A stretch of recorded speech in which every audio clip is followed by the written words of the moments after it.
Hey everybody, welcome back to another Dead by Daylight video. So today I wanted to talk about the Unbreakable change that Behavior did like 2 years ago at this point. So for those who weren't around for it, basically Behavior had an idea on the PTB to make Unbreakable base kit and add Mory's into the game in a more, let's say, deliberate way. Now, when this happened, it was not a very good thing. Basically, what would happen is if all survivors were slugged, the Mory would kick in, and the survivors would basically lose. This was leading to a lot of nurses, Onis, and Blights specifically, just going around and downing people immediately, getting a 4K at like almost like a minute. I don't really want to talk about the Mory. I want to say that for its own separate video, because I do actually think that the Mory system in this as well wasn't a bad idea. I do want to talk about the idea of Unbreakable being base kit. Now, I do understand that we are at a point in this game where, a lot of people are saying, well, we can't just make every perk base kit. However, I do think Unbreakable is one of the exceptions to this rule. It has been talked about a little bit on Twitter as well. And I really do think Behavior needs to go back a little bit on this idea of Unbreakable being base kit. One of the most frustrating things as Survivor can be the killer bleeding you out for the entire match, on purpose or not.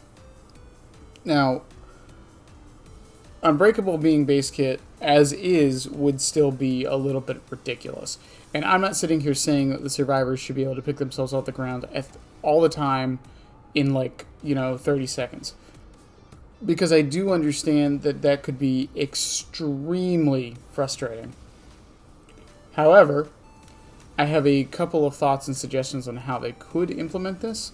Before I get into how, I do want to get into why. So, when Killer slugs you and leaves you there for pressure, this is a perfectly viable strategy, right? However, the current base time for a bleedout is 4 minutes, which is ungodly long, and I really don't understand why it is as long as it is. And your options as a survivor, if you don't have Unbreakable or Plot Twist or Soul Guard, if there's a Hex Up or anything like that, is to literally just wait there and recover as fast as you can, and then you kind of just wait for your teammates to come get you. Which you could argue is similar to a hook state, but on specific killers and specific situations, them leaving you on the ground is a perfectly viable strategy and will cause you to just kind of sit there and have virtually no options. Yeah, I've heard the suggestion of adding a bleed out timer if you're on the ground for too long, and more recently I've heard the suggestion of making Unbreakable base kit. Now, let's go into the problems of Unbreakable being base kit. The abuse that survivors could do with this. You get downed, another teammate shows up.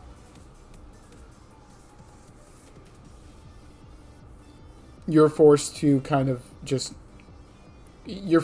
chase the other person off because you're down to the pallet or there's a flashlight save coming in, and they just get up in your face. That is probably the number one thing people have said about why you can't do it. The other thing is that it's a perfectly viable tool for the killer to catch up, which, once again, as I say with any suggestion like this, or any time I try to think of adding things base kit, like Unbreakable or like the anti-camp that a lot of people have suggested over the years, is there are ways once it's in the game to adjust everything else around it to make it better and not as abusable. So how would I implement Unbreakable base kit? Basically, here's my thoughts with it.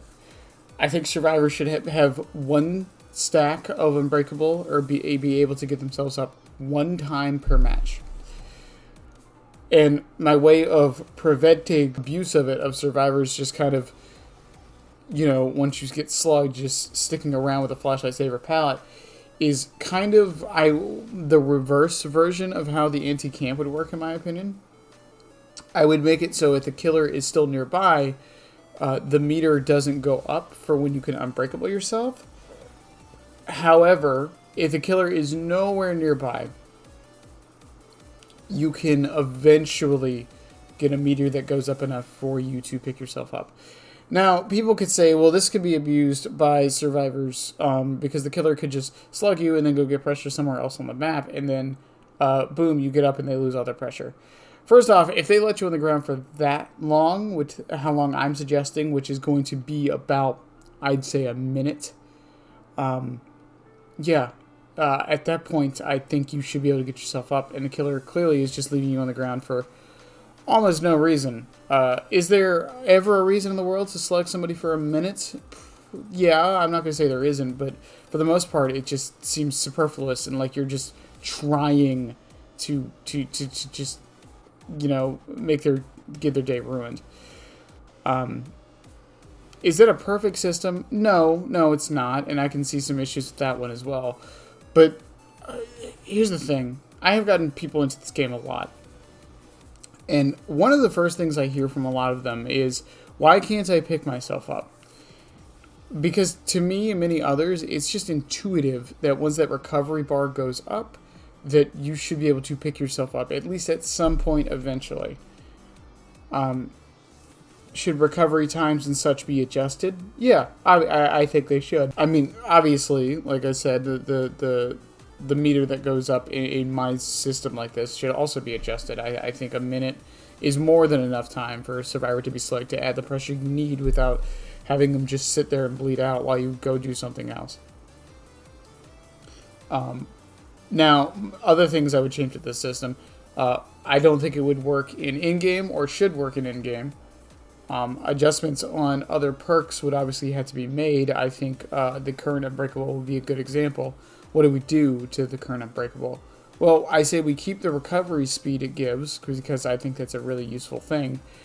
And I think it should just be able to add charges to this.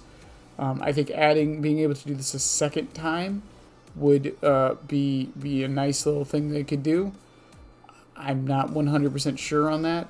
I think the problem is that Unbreakable is just a very nice comfort perk that can kind of like alleviate some of the issues in the game. And we've seen this with many second chance perks, especially on the survivor side, where a lot of the perks that are good and strong are ones that kind of help with an issue in the game, whether it's anti-tunneling, anti-camping, or in this case, anti-slugging. A lot of survivors' anti-slugging mechanics are things like For the People Buckle Up, and Unbreakable itself and Plot Twist. But the game is in a state at the moment where I don't think implementing these things is completely ridiculous. Because when Behavior first added the Unbreakable base kit thing and the Morys, which once again, whole video on the Morys, people freaked out, said it wasn't good, and then Behavior kind of didn't do it, and we haven't heard anything since they added that in. I really don't think in concept it was a bad idea to give survivors Unbreakable base kit. Or give them the killer Mory base kit. But we haven't heard anything. Behavior kind of just said, you know what, the community didn't like it, we're not going to do it. Which I think is the wrong play. I think going back to the drawing board and taking the actual criticism from what everyone was saying, and implementing it in some way after all of that, I think is perfectly fine. And something Behavior needs to do more often. By the time when you're watching this, we still haven't heard anything about the Twins PTB ever since everyone kind of gave their opinions on that. We haven't heard any adjustments or changes, so we still don't know what's happening with that. I really hope Behavior listens to our feedback on some of these things a little bit more and actually does the changes. Not necessarily that I want, but that the community wants as a whole, or listen to the changes and do what they think is best. At the end of the day, I do think Unbreakable, and there's a lot of perks and add-ons in this game that I really do think should just be base kit or some kind of base kit mechanic. Unbreakable as a base kit mechanic, in my opinion, if adjusted properly, just makes sense. Maybe that's just a me thing, but who knows. In any case, I always love to hear what you guys have to say about this, even though I'm pretty sure most people aren't going to agree with me on this. I love you guys. Have a good one, and bye. Subscribe, damn it. I'll be back. I always come back, and so should you, you moron.